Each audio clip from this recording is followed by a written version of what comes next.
Hi, welcome. My name is Dale McCluskey. In this video, I'd like to respond to a question that I get from people often in regards to how long to do training. And to answer this question, it's really, you have to get a sense of, what training really is about. And, what I clearly show is training is a intervention. Dogs are relational beings, so the focus really is on meeting dogs at their level relationally. So, this whole issue of leadership is critical. How you define relational change, you'll see the focus. You'll see that within my relational model. If you look at what I'm doing through the follower script, I call it, through follower moments. And so it's kind of like an echo. It's, as you change, the dog is going to change. So, even this whole thing about physical force is almost kind of a mute point that way through the corrective type of way of thinking. What I'm focused on is what I refer to as relational influence. So, if you look at, when influence is coming onto the dog, it's happening prior to, a build-up of the dog is going to launch into bad behavior. So, because the whole thing is getting looking at really focusing on, what is the goal here? What are we doing in training? Are we just kind of going through the motions, going around pylons? That's all well and good so long as it's creating change. So there's certain interactions that promote that, but to really focus in on, what is at the core of, creating meaningful change with dogs. And that's what this system of training is really about. But again, so when you focus on, how long to do training, really, again, it's an issue of relational change. So how I kind of respond to that question is, it's about life to the dog. It's not about, a separation between training and life. It's dogs are relational. So to them, it's life. I mean, it's part of their of this pack influence. It's part of their nature. It's part of what defines a dog. So it's a shared connection. They share this with us. So therefore, that's why when you look at my structure, how I establish it, where you're creating these follower moments daily within this structure, and you're using the crate to do it, but you're really in that dog's airspace, so to speak, in a way that's going to change how you think, and it's going to change how the dog thinks, but it's happening through these follower moments.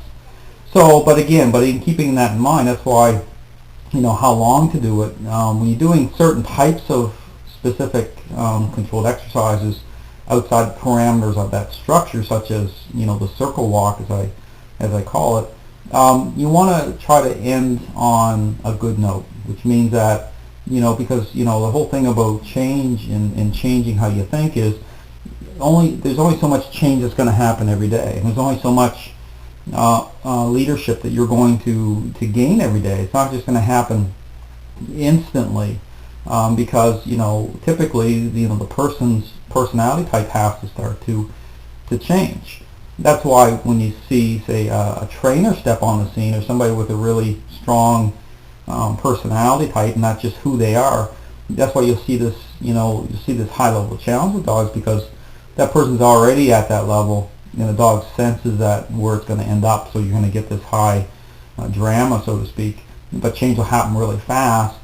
But sometimes that's not really healthy for the dog. That's why when I'm handling dogs, certain dogs especially are holding a lot of power, I'm going to be coaching the person, because it's less stressful for the dog. But keeping that in mind, though, it can be very deceiving, because again, you have to go back and say, well, why? Is the dog objectifying the person? Is the dog holding power over the person? Is that why the dog looks okay? And so you have to really define that. But again, getting back to this whole question is how, when should you stop? You want to sometimes let the structure do your work for you. That's why how the structure is defined using the crate and these follower moments, and these controlled exercises. Sometimes it's always healthy to try to step back a little bit and take a couple days off. And you're not really taking time off, so to speak, because you're still interacting, you're still doing, bringing your dog within this follower script. But there's times that you have to kind of, when talk about change, I talk about quality over quantity, because you can be out there really pushing yourself and training really hard, but really no growth happening. It's kind of like muscle mass, making muscle. You're plateauing. You can't, you're not going to change anymore relationally. You're going through the motions, so you ain't really frustrated. So sometimes it's better to, I have found, over the years, that my greatest moments of really kind of moving to the next level have been within those days that I've kind of taken time off to absorb the information, to sit back and just consider, what I've learned, consider this whole issue about dogs as relational beings, because the whole thing is you reconcile this information, that actually creates your confidence, and as you as you absorb it, as it makes sense, you're gonna become stronger, because it's just like once certain dots connect up here, what happens is the dog senses that, because it's like the hole's closed, so to speak, in your psychology, and that in itself creates momentum. So you have to really consider these things as you look at the relational aspect of training, that it's not really training.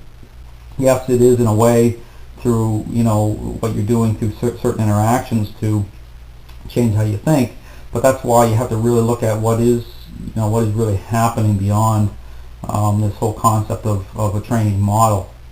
And I would really encourage you to check out my relational model. It's one of a kind. It answers the core questions, and it really helps define what is really going on below the surface of things, and it helps sort or reconcile dogs that way that is going to make sense.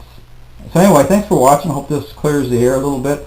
Just the recap, there's a couple things going on when you're training. It's life to a dog, but so it's not really a break per se, because it's about change. But there is times though you want to step back and just let your mental batteries recharge, so to speak, and absorb the information and just approach it like with kind of a new gained attitude.